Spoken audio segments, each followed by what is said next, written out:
Dari tempat kita berdiri, matahari tampak begitu tenang dan damai, tapi sama seperti manusia, dan juga seluruh makhluk hidup lainnya. Matahari memiliki fase-fase tertentu ketika ia sedang aktif. Hanya saja, konsekuensinya jauh lebih besar dan lebih kacau ketika matahari sedang hiperaktif. Ayo kita perbesar untuk melihat yang terjadi di sana. Nah, salah satu cara untuk mengukur aktivitas matahari adalah dengan menghitung bintik di permukaannya. Bintik matahari adalah bercak gelap yang terbentuk saat medan magnet matahari tengah kacau. Sederhana saja, semakin banyak bintik matahari, semakin aktif aktivitas matahari. Dan tampaknya, matahari sedang berpesta gila-gilaan akhir-akhir ini. Jumlah bintik matahari yang dilihat para ilmuwan merupakan yang terbanyak selama hampir 21 tahun terakhir. Pada bulan Juni, ada 163 bintik matahari yang muncul di permukaan matahari. Terakhir kali ada begitu banyak bintik hitam di matahari adalah pada bulan September 2022. Saat itu ada 187 bintik hitam. Tampaknya pesta ini semakin mendekati puncaknya, dan itulah yang kita sebut sebagai solar maksimum. Bagaimana semua ini bisa terjadi? Medan magnet matahari sangat kuat dan beraturan pada suatu titik. Tapi seperti yang dikatakan tadi, ada kalanya medan magnet ini menjadi kacau, semacam bola karet gelang yang dililitkan dengan sangat erat. Ini juga berarti plasma naik dari permukaan, membentuk lingkaran dan menyebabkan kekacauan dalam bentuk suar matahari dan sesuatu yang kita sebut lontaran massa corona atau CME. Saat itulah plasma di atmosfer bagian atas matahari yang disebut corona bergejolak dan meledak dengan sangat kuat. Kemudian pada suatu titik, bola ini tersentak dan membalikan kutub selatan menjadi kutub utara dan sebaliknya. Semua ini terjadi setiap 11 tahun sekali. Jadi ketika matahari memasuki fase ini saat sedang sangat aktif, ia menyemburkan gumpalan-gumpalan plasma panas, muncul bintik-bintik gelap sebesar planet, dan melepaskan semburan energi dan radiasi yang dahsyat. Sesuatu yang menarik terjadi ketika matahari menjadi lebih aktif, yaitu air terjun plasma atau tonjolan mahkota kutub. Ini semacam letusan kecil yang bermula di matahari, lalu tampak seperti berusaha menjauh, tapi medan magnet matahari menariknya kembali sebelum bisa melesat ke antariksa. Dan air terjun plasma ini benar-benar spektakuler. Tingginya mencapai 100.000 km di atas permukaan matahari. Ini seperti 8 planet bumi yang berjajar. Lalu ada juga yang disebut pusaran kutub. Pusaran ini seperti halo plasma raksasa yang berputar mengelilingi kutub utara matahari dengan sangat cepat. Pusaran ini terbentuk saat tentakel besar plasma terlepas dan jatuh kembali ke permukaan, mirip dengan proses terbentuknya air terjun plasma. Para ilmuwan tidak tahu kenapa plasma ini bisa bertahan di atas permukaan matahari begitu lama. Salah satu contoh keren lontaran massa corona atau CME adalah CME raksasa berbentuk kupu-kupu yang terjadi pada bulan Maret tahun ini. Bentuknya tidak biasa karena meledak di sisi matahari yang tidak bisa kita lihat. Jadi tidak memungkinkan untuk mengukur kekuatannya. Untungnya ledakan itu tidak mengarah ke bumi, tapi mungkin ledakan itu sedikit mengenai Merkurius dan ada kemungkinan ledakan itu melontarkan debu dan gas karena Merkurius memiliki medan magnet yang lemah. Secara teori, semua ini terdengar keren, tapi bukan kabar baik bagi kita. Karena fenomena ini, kita mungkin akan mengalami badai matahari yang lebih kuat, yang bisa menyebabkan badai geomagnetik di bumi. Ini tidak hanya terdengar mengkhawatirkan, tapi ancamannya memang nyata. Badai ini menciptakan kekacauan dan mengganggu medan magnet bumi. Badai geomagnetik memang bisa menciptakan cahaya kutub yang indah. Tapi kita semua lebih suka menikmati keindahan aurora borealis dalam kondisi biasa atau cukup menyaksikan matahari terbenam di atas lautan. Tidak semua badai matahari akan menghantam bumi meskipun jumlahnya lebih banyak. Untuk mencapai planet kita, badai matahari harus mengarah ke arah yang tepat pada saat yang tepat. Tapi jika itu terjadi, badai ini bisa mengionisasi atmosfer bagian atas dan memutus komunikasi kita. Ini bisa menyebabkan sistem seperti GPS dan radio mati sementara. Hal ini bukan merupakan masalah besar, tapi bisa sangat berbahaya jika terjadi pada waktu yang tidak tepat, seperti saat terjadi tsunami atau gempa bumi. Badai matahari juga dapat merusak infrastruktur elektrik seperti jalur kereta api dan jaringan listrik. Jika sedang berada di pesawat, kamu mungkin akan terpapar tingkat radiasi yang lebih tinggi. Masih belum jelas seberapa berbahayanya bagi kita, tapi ini bisa jadi masalah serius bagi para astronot di luar angkasa. Ketika badai matahari mengacaukan medan magnet, hal ini bisa memengaruhi migrasi beberapa hewan, seperti penyu, paus, dan burung. Karena sebagian besar hewan hidup mengikuti tatanan alam, tidak ada yang tahu bagaimana hewan-hewan ini bisa melalui atau bahkan bertahan hidup dari perubahan semacam ini. Dan ketika matahari sedang dalam aktivitas maksimumnya, satelit-satelit di luar angkasa juga dalam masalah. Kita punya banyak sekali satelit di luar angkasa, dan ketika atmosfer bagian atas menjadi lebih padat karena semua perubahan ini, hal ini bisa mendorong satelit-satelit ke berbagai arah. Satelit-satelit itu bisa saja saling bertabrakan atau bahkan jatuh kembali ke bumi, yang sekali lagi hanya keren di film-film pahlawan super yang bisa mengatasinya dengan mudah. Semoga saja kita bisa terhindar dari badai matahari yang besar seperti peristiwa Carrington. Ceritanya mirip. Pada bulan Agustus 1859, para astronom di seluruh dunia menyaksikan jumlah bintik matahari semakin bertambah banyak. Salah satunya adalah seorang pria bernama Richard Carrington. Pada awal September, ia sedang membuat sketsa bintik matahari ketika tiba-tiba ia dibutakan oleh kilatan cahaya. Kejadian itu berlangsung sekitar 5 menit, tapi sungguh spektakuler. Ia menggambarkannya sebagai suar cahaya putih. Itu adalah lontaran massa corona yang sangat kuat, dan hanya dalam 17,6 jam, badai ini melintasi jarak antara matahari dan planet tempat tinggal kita, yaitu sejauh 145 juta kilometer dan melepaskan kekuatannya ke arah kita. Padahal, biasanya butuh waktu berhari-hari. Dan ketika badai ini dimulai, mesin-mesin telegraf di seluruh dunia memercikkan listrik. Para operator tersengat dan kertas-kertas pun terbakar. Orang-orang sangat takut dan bingung karena mereka belum pernah melihat langit secerah itu sebelumnya. Beberapa bahkan mengira itu adalah akhir dunia. Keesokan harinya, para operator telegraf masih belum bisa bekerja seperti biasa karena atmosfer bumi masih bermuatan listrik. Mereka bahkan berhasil mengirim pesan menggunakan arus aurora, bukan listrik biasa. Tapi hal ini juga membawa sesuatu yang luar biasa, yaitu aurora menakjubkan di langit. Orang-orang di Hawaii dan Kuba bisa melihat cahaya kutub utara yang indah, sementara yang berada di Chili bisa melihat cahaya kutub selatan. Semua itu terjadi secara perlahan dan terus menguat. Ambil contoh suar matahari, misalnya. Ini semburan energi yang sangat kuat dari matahari. Pada tahun 2022, jumlah suar matahari yang muncul 5 kali lipat lebih banyak dari tahun sebelumnya. Ditambah lagi, suar terkenal yaitu suar X-Class juga semakin kuat dan lebih sering muncul dibanding sebelumnya. Ini mungkin jauh lebih ekstrim dari yang diperkirakan. Kemungkinan juga akan dimulai sedikit lebih awal dari yang diperkirakan. Para ilmuwan awalnya mengira puncaknya akan terjadi pada tahun 2025. Tapi tampaknya bahkan bisa terjadi pada akhir tahun 2023. Kita tidak bisa sepenuhnya melindungi diri jika badai matahari menghantam secara langsung. Tapi kita masih bisa melakukan beberapa hal, seperti menghentikan penerbangan pesawat, mengatur jalur satelit di luar angkasa, dan memastikan infrastruktur yang rentan tetap aman. Untuk melakukan semua itu, kita butuh perakiraan cuaca matahari yang lebih canggih agar bisa bersiap-siap menghadapi kemungkinan terburuk. Semua ini mungkin awalnya terdengar sangat buruk, tapi tenang, suar matahari tidak akan menghancurkan planet kita. Suar ini memang melepaskan materi matahari bermuatan listrik ke arah kita dengan kecepatan cukup tinggi. Tapi kita tidak akan sepenuhnya binasa jika ini menghantam kita. Planet kita tidak akan membiarkan kita tidak terlindungi. Masih ada atmosfer dan medan magnet yang membuat kita relatif aman. Atmosfer bumi yang tebal layaknya perisai yang menghalangi radiasi membahayakan. Jadi, suar matahari ini akan banyak berdampak pada teknologi, tapi tidak akan menghancurkan bumi. Tampaknya kita benar-benar punya pahlawan super ya. Apa yang terjadi ketika sebuah bintang kehabisan bahan bakar? Pertama-tama, anehnya bintang akan membesar hingga jutaan kali lipat ukuran aslinya.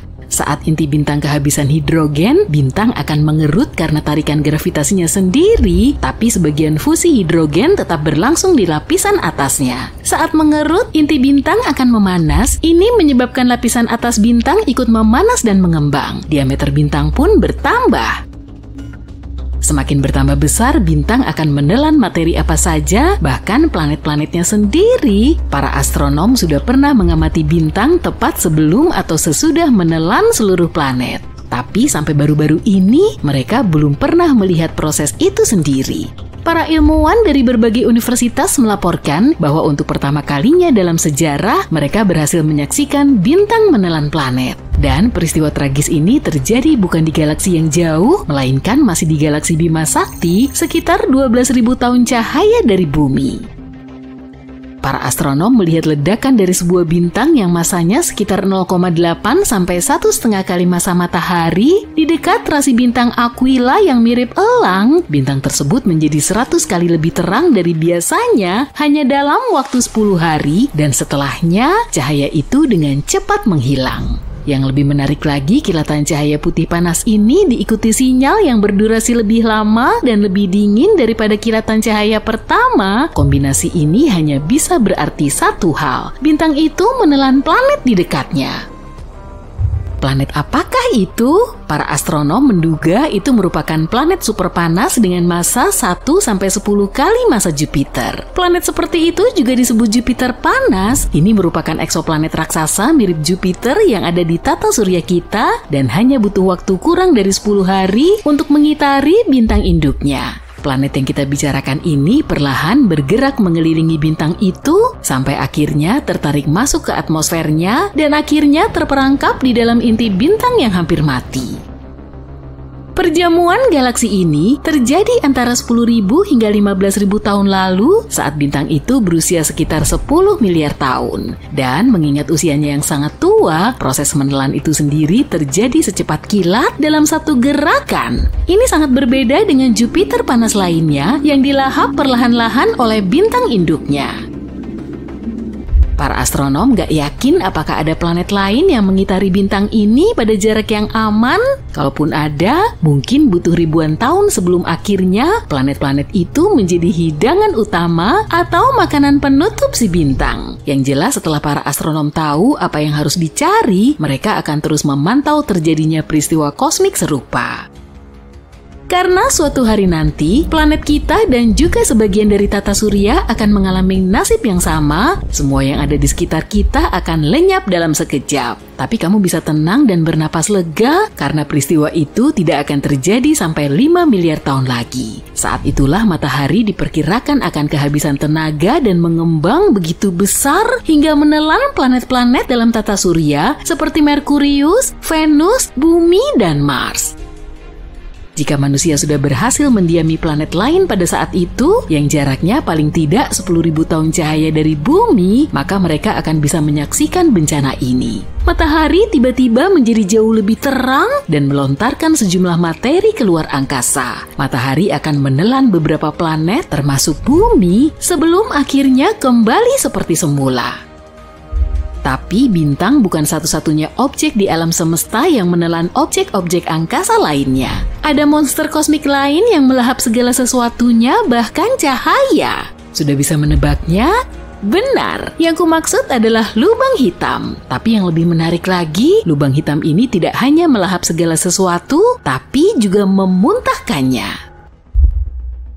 Belum lama ini, para ilmuwan mendapati lubang hitam supermasif di pusat galaksi Bima Sakti, tempat tinggal kita, tampak bocor. Kenapa hal ini sangat signifikan? Karena itu bisa berarti lubang hitam bernama Sagittarius A*, yang masanya 4,1 juta kali massa matahari ini bukanlah raksasa tidur seperti yang diduga sebelumnya.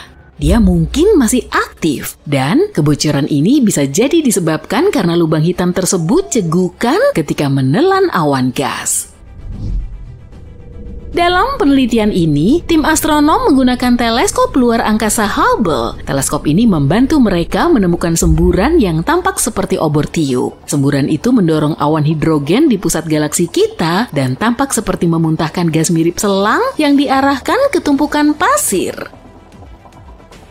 Hal ini sering terjadi di sekitar lubang hitam aktif yang dikelilingi materi yang tertarik ke arahnya akibat pengaruh gravitasi yang luar biasa besar. Sebagian materi ini masuk ke lubang hitam, tapi sebagian kecil lainnya tersapu keluar oleh medan magnet yang kuat. Penelitian ini menunjukkan ketika awan gas raksasa berada terlalu dekat dengan lubang hitam supermasif, awan tersebut akan tertelan, kemudian lubang hitam itu bersendawa mengeluarkan semburan-semburan kecil materi.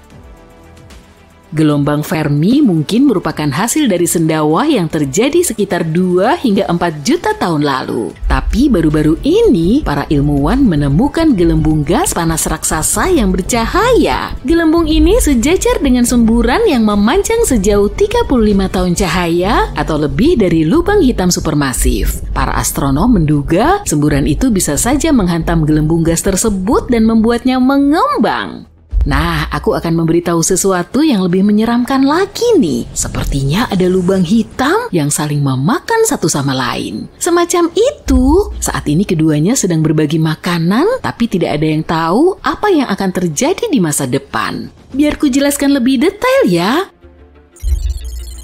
Para astronom menemukan 2 lubang hitam supermasif yang sedang melahap materi kosmik dari 2 galaksi yang menyatu di luar angkasa yang jauh. Kedua lubang hitam raksasa itu ditemukan dengan bantuan teleskop Atacama Large Millimeter Submillimeter Array atau ALMA. Teleskop-teleskop ini berada di Gurun Atacama, Chili bagian utara. Para ilmuwan awalnya menggunakan teleskop ini untuk mengamati 2 galaksi yang menyatu sekitar 500 juta tahun cahaya dari bumi. Para astronom juga menemukan 2 lubang hitam raksasa tumbuh berdampingan tidak jauh dari pusat galaksi yang menyatu, yaitu UGC 4211. Tampaknya kedua lubang hitam itu bertemu ketika galaksi induknya bertabrakan. Salah satu lubang hitam bermasa 200 juta kali masa matahari. Sedangkan yang satunya lagi sedikit lebih kecil, yaitu sekitar 125 juta kali masa bintang kita. Meskipun tidak tampak secara langsung, kedua lubang hitam ini dikelilingi gugusan gas dan bintang-bintang yang bersinar terang. Semua ini terseret mendekat oleh tarikan gravitasi lubang hitam. Seiring waktu, 2 lubang hitam ini akan saling mengitari satu sama lain. Dan pada akhirnya, keduanya akan bertabrakan dan menciptakan lubang hitam yang lebih besar lagi. Para ilmuwan sudah mengamati kedua lubang hitam ini dari berbagai panjang gelombang cahaya dan sampai pada kesimpulan bahwa keduanya cukup unik. Jaraknya paling dekat satu sama lain dari semua lubang hitam yang pernah dilihat oleh para astronom. Jarak antara keduanya hanya 750 tahun cahaya yang secara astronomis berarti hanya bersebelahan. Yang lebih menarik lagi, jarak ini mendekati batas yang bisa dideteksi oleh teknologi modern.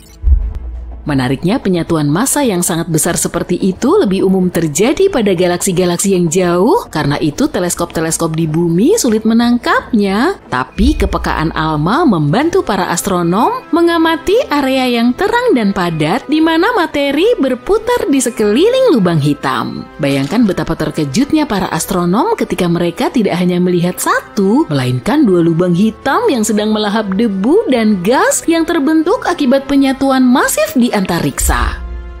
Hal terpenting dari penemuan ini adalah kemungkinan besar pasangan lubang hitam seperti itu jauh lebih umum dari yang kita duga. Jika pasangan lubang hitam seperti ini sangat umum, maka akan lebih mudah bagi kita untuk mempelajari gelombang gravitasi yang terjadi saat lubang hitam bertabrakan. Gelombang semacam itu juga dikenal sebagai riak dalam ruang waktu. Untuk pasangan lubang hitam yang baru saja ditemukan, mungkin masih butuh waktu beberapa ratus juta tahun untuk keduanya saling bertabrakan. Tapi dengan mengamati perilakunya, para ilmuwan bisa mengetahui berapa banyak lubang hitam ganda yang akan bertabrakan di alam semesta. Bagaimana jika matahari meledak? Bisa dipastikan itu akan sangat buruk bagi kita. Video ini sungguh singkat ya. Enggak lah, masih ada lagi. Jika matahari meledak, kekacauan akan terjadi di tata surya kita. Para ilmuwan mengatakan hal itu pasti akan terjadi suatu hari nanti. Tapi kenapa ya? Bagaimana persisnya itu akan terjadi? Dan mungkinkah kita bisa selamat dari peristiwa itu? Yuk coba kita cari tahu. Pertama, bersiaplah untuk perjalanan menuju inti matahari. Inti matahari penuh dengan atom-atom hidrogen yang sedang asik berdansa. Atom-atom ini sangat bersemangat sampai-sampai saling menabrak dengan sekuat tenaga. Dan ketika bertabrakan, sesuatu yang dahsyat terjadi, yaitu fusi nuklir. Dalam fusi ini, atom-atom hidrogen bergabung membentuk atom helium, sebuah eksperimen kimia dalam skala besar. Selama fusi nuklir ini, sedikit massa atom hidrogen diubah menjadi energi yang sangat besar. Disinilah persamaan Einstein yang terkenal, E sama dengan mc² berlaku. Energi dilepaskan dalam bentuk cahaya dan panas, memancar keluar untuk menerangi seluruh tata surya. Dan setelah semua proses ini berlangsung, sekelompok partikel berenergi yang disebut foton ikut bergabung. Foton ini seperti paket kecil cahaya, memantul dan melesat ke segala arah. Foton memainkan peran penting dalam membawa energi. Matahari melintasi ruang angkasa, menerangi dunia dan menghangatkan planet kita yang nyaman ini. Tapi untuk menjaga itu tetap berlangsung agar atom-atom tidak lepas dan menimbulkan kekacauan, inti matahari harus diberi tekanan yang sangat besar. Tekanan ini berasal dari bobot lapisan terluar matahari yang menekan bagian inti. Lapisan terluar ini meremas bagian intinya.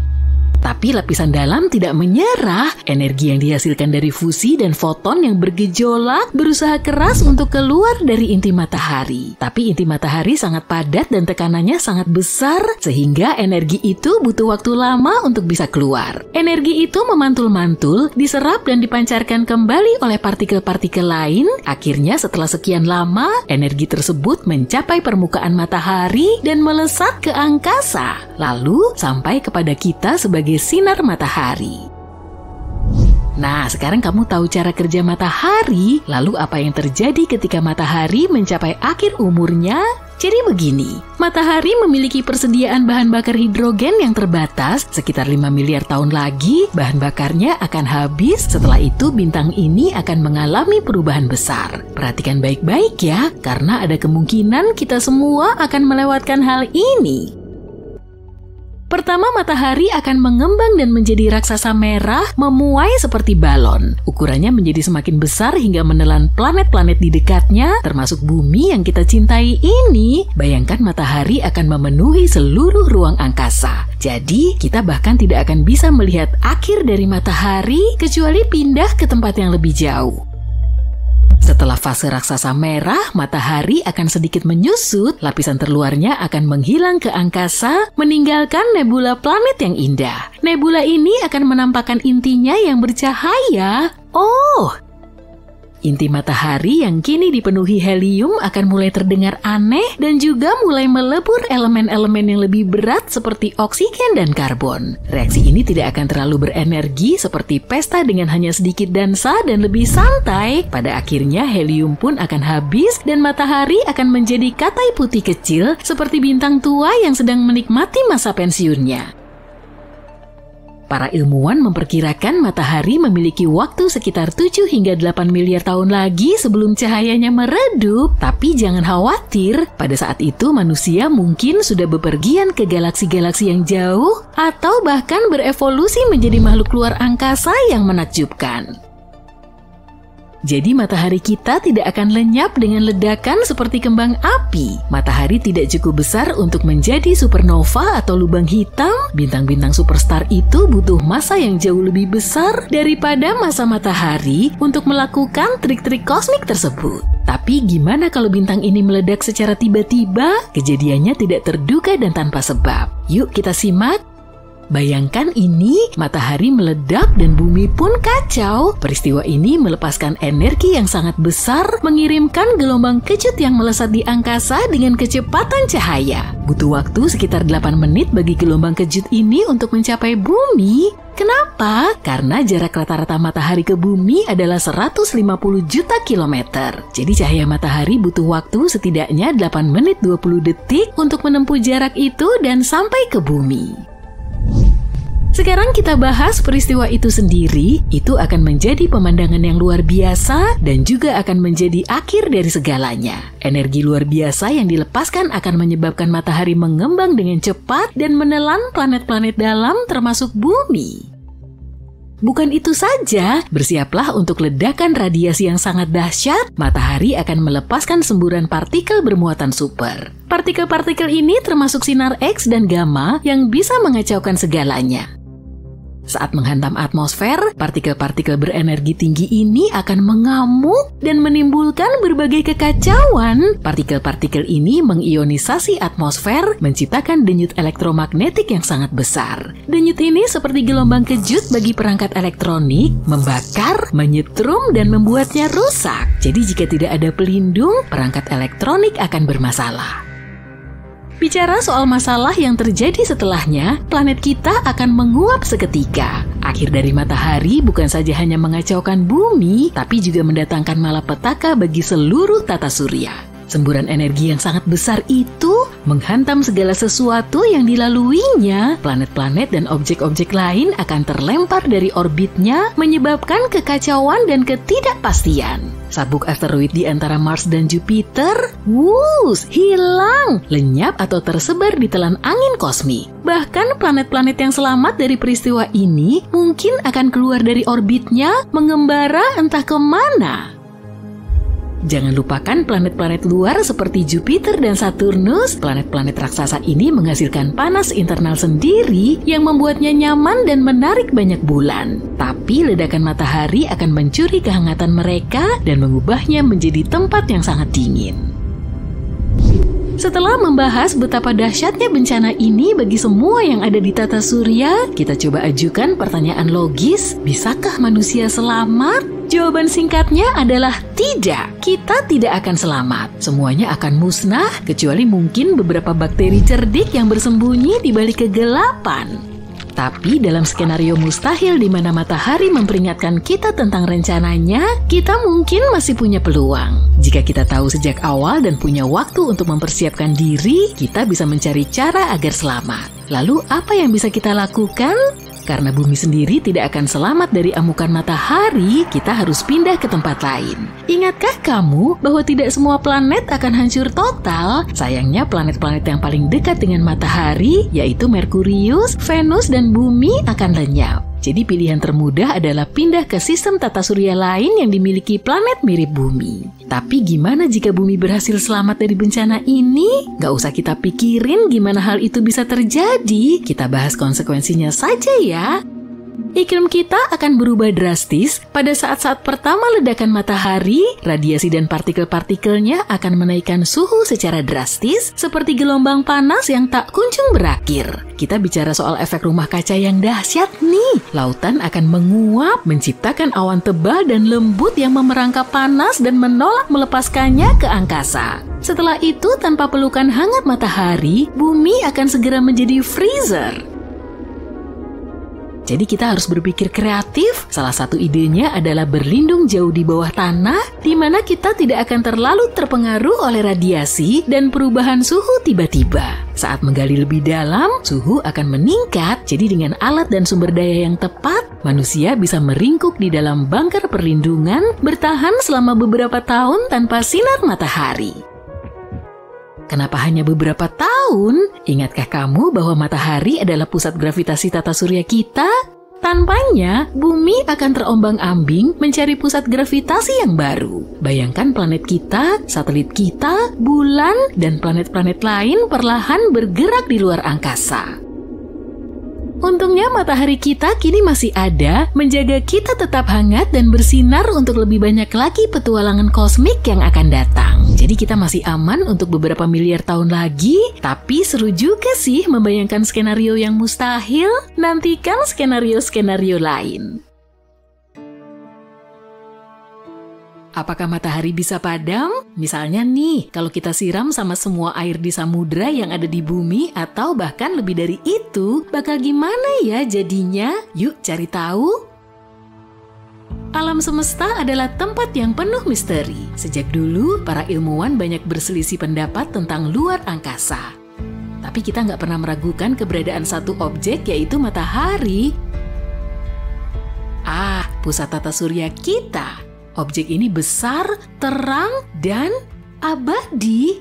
Enggak juga sih. Sebenarnya matahari cuma bintang biasa yang terdiri dari 75% hidrogen, sedikit helium, dan sedikit banget unsur berat. Semua itu disatukan oleh gravitasi. Tapi sekitar 5 miliar tahun lagi, siklus hidup matahari akan berakhir karena hidrogen di dalamnya akan habis. Bintang kita ini perlahan akan membesar dan ukurannya akan jadi tak terbayangkan. Lalu matahari akan mulai melahap semua planet yang ada di dekatnya. Saat itulah kita menyesal berada di dekat matahari. Setelah melahap semuanya, bintang ini akan menjadi raksasa merah selama 1 miliar tahun lagi. Dan cepat atau lambat, sang surya akan menyusut, lalu redup, berubah menjadi katai putih. Pada akhirnya tak akan ada yang tersisa dari bintang ini selain nebula, planet terterang, dan berwarna-warni. Tapi nggak usah takut, sekarang matahari ada di pertengahan siklus hidupnya. Bintang ini terbentuk sekitar 4,5 miliar tahun lalu, yang berarti sisa hidupnya masih selama itu juga. Untungnya kita lahir saat matahari sedang pada masa terbaik dan paling stabil, jadi nggak ada alasan untuk khawatir. Tapi coba kita bayangin skenario yang berbeda. Yuk! Gimana kalau kita percepat siklus hidup matahari dengan bantuan air? Coba kumpulin semua air di bumi, lalu kita siram matahari. Tapi kita butuh ember dulu nih, bukan yang ini ya. Kita butuh ember yang super duper besar. Ember yang bisa nampung air sekitar 1,3 miliar kilometer kubik. Diameternya setara dengan jarak dari Washington ke Chicago. Atau kalau cuma ada ember biasa, jumlahnya harus ada 70 kuintilium, yang berarti nolnya ada 18. Bayangin dapat ember sebanyak itu, waktunya memadamkan matahari. Kita siram bintang ini dengan air tadi, tapi kok nggak padam? Seriusan? Tapi coba lihat deh, matahari mungkin kasihan sama kita dan mengeluarkan sebuah suar matahari kecil. Ternyata seluruh air di bumi cuma setetes untuk matahari. Manusia sering meremehkan ukuran matahari dibandingkan planet kita. Sebenarnya sebanyak 1,3 juta bumi bisa muat di satu matahari. Pantesan aja matahari nggak akan padam atau lebih dingin. Malah mungkin nggak sadar dengan tindakan kita. Tapi jangan nyerah, pokoknya kita pengen matahari padam. Apa yang terjadi kalau air yang kita siramkan itu cukup? Sebanyak apa sih yang dibilang cukup itu? Ingat ember sebanyak kuintiliunan tadi? Kali ini kita butuh sekitar 370 oktiliun ember air. Berarti nolnya ada 27. Ngebayanginnya aja susah. Yang jelas airnya banyak banget dan sekarang siram matahari lagi. Wow, lihat uapnya. Tapi matahari tetap gak padam. Bintang ini malah berterima kasih dan jadi semakin besar dan terang. Loh, kenapa bisa gitu ya? Jadi begini, matahari itu bukan api unggun. Di dalam api unggun dan lilin terjadi proses pembakaran kimiawi. Saat kita menyiram api dengan air, air menyerap panas dari api dan mendinginkannya sampai nggak bisa lagi terjadi reaksi pembakaran. Air juga mencegah api terpapar oksigen, intinya air menghentikan proses kimiawi. Sedangkan pembakaran pada matahari berbeda, meskipun kita bilang matahari panas membara, pembakarannya nggak seperti api. Reaksi yang terjadi di matahari disebut fusi nuklir. Ini adalah reaksi paling brutal dan liar di alam semesta. Ada banyak lapisan hidrogen di dalam matahari. Kalau kita ambil 4 atom hidrogen dan membenturkannya satu sama lain, akan tersisa 1 atom helium. Proses pembakaran yang terjadi di matahari sedikit lebih rumit saat bintang ini mencoba melakukan reaksi fusi, proton bermuatan positif saling tolak-menolak. Butuh gaya dan energi yang besar untuk menyatukannya. Untungnya ada kekuatan ajaib di luar angkasa, yaitu gravitasi. 99,8% massa tata surya adalah matahari. Berat banget kan? Massa inilah yang menahan matahari dengan bantuan gaya gravitasi yang besar. Jadi gravitasi menyatukan berkuadriliun atom hidrogen kecil setiap detik setiap harinya. Saat bertabrakan, atom itu melepaskan energi, jadi nggak seperti api, matahari bukan butuh oksigen untuk menyala, melainkan hidrogen. Kita tahu kalau rumus kimia air adalah H2O, artinya air terdiri dari atom hidrogen dan oksigen, jadi air seperti bahan bakar untuk matahari. Ini bagai memadamkan api dengan bensin. Selain itu, massa tambahan dari air malah bikin matahari lebih berat. Hal itu membantu kinerja gravitasi. Ditambah lagi, proton akan saling bertabrakan dengan lebih cepat. Berkat ini, sintesis akan semakin cepat. Ya ampun, matahari jadi super kuat dan sekarang melahap kita beserta planet-planet lain yang ada di dekatnya. Kalau kita terus menyiramkan air, cepat atau lambat matahari akan hancur, lapisan luarnya akan meledak, dan bintang ini akan menjadi lubang hitam. Waduh, gawat! Sekarang lubang hitam ini akan mengisap semua objek yang ada di sekitarnya. Salah langkah nih. Ayo kita ulang lagi dari awal deh, karena udah jelas percobaan air kita gagal. Satu suar kecil matahari kedengarannya jauh lebih baik, kita kembali ke matahari yang normal dan tenang. Tapi kayaknya kita melupakan sesuatu nih. Bagaimana kondisi bumi sekarang setelah airnya dikuras habis? Kita tahu air berperan sangat penting bagi kehidupan di bumi. Sekarang banyak banget ikan dan hewan laut mati di tempat yang dulunya lautan. Kasian banget kan? Makhluk-makhluk laut dalam nggak bisa bertahan menghadapi perubahan tekanan sedrastis itu. Alga dan koral juga menjadi kering. Tunggu, bukannya alga dan koral menghasilkan 50-80% oksigen di bumi ya? Ups, waktunya pakai masker oksigen nih.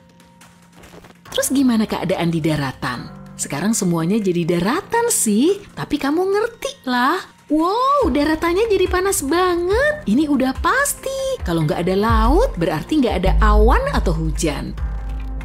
Sekarang kebakaran hutan terjadi di mana-mana. Hewan-hewan harus kabur dan meninggalkan habitat mereka. Tapi mereka juga nggak akan bisa nemuin rumah baru karena semua tumbuhan akan mengering dengan cepat. Nggak ada lagi tempat untuk hidup di bumi. Kini bumi menjadi seperti gurun besar, tapi manusia udah ribuan tahun tinggal di gurun kan? Mungkin mereka tahu gimana caranya? Jawabannya enggak. Mereka yang tinggal di gurun juga butuh minum. Jelas keadaan di bumi sangat kacau.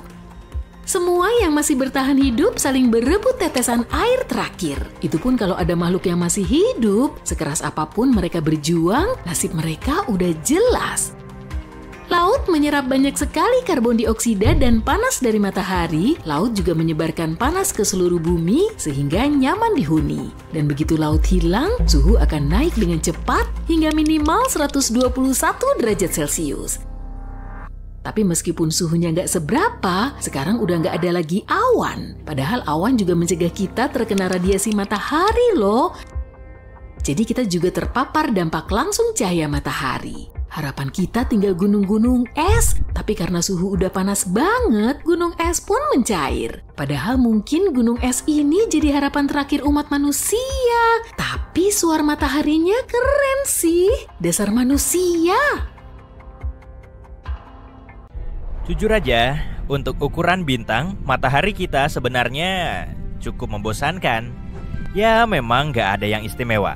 Ada jutaan bintang katai kuning serupa di alam semesta. Walau begitu, kita tetap mencintainya. Bagaimanapun, matahari adalah satu-satunya bintang yang kita miliki dan memberi kita kehidupan. Tapi, dulunya nggak seperti itu loh. Dahulu kala, matahari punya kembaran, dan kemungkinan kembarannya itu jahat. Lalu apa yang terjadi kepadanya? Nah, yuk kita cari tahu. Ini adalah awan molekul raksasa.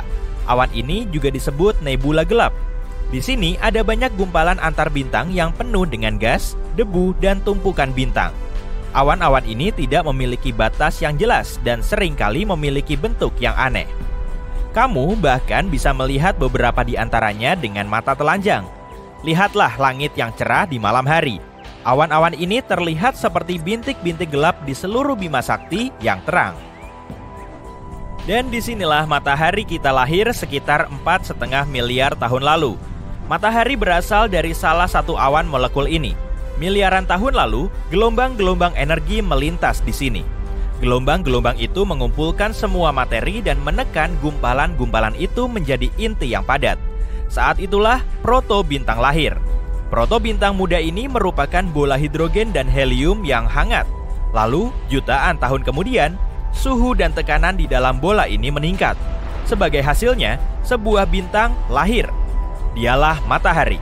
Tapi tidak semua yang ada di dalam awan molekul itu berubah menjadi matahari.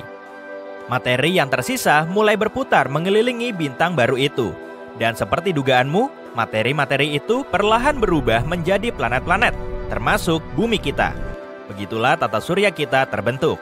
Tapi, bisa jadi ini bukan keseluruhan ceritanya. Dan bahwa di saat yang sama, berbarengan dengan lahirnya bintang kita, lahir pula bintang lain. Inilah kembaran matahari yang hilang. Terbentuk dari bahan yang sama dan dalam kondisi yang sama. Tapi, kenapa kita berpikir kalau bintang itu ada? Baru-baru ini, para ilmuwan meluncurkan beberapa model statistik untuk mencari tahu lebih banyak tentang kelahiran bintang. Model-model ini menunjukkan bahwa banyak bintang muncul tidak sendirian, melainkan berkelompok, atau setidaknya dengan satu saudara. Setelah meneliti lebih lanjut, para ilmuwan mengonfirmasi bahwa memang benar, sebagian besar bintang yang terbentuk di dalam awan molekul terlahir bersama bintang lainnya. Kadang, bintang-bintang itu tetap bersama. Sebagai contoh, sebuah bintang kecil akan mengitari bintang yang lebih besar.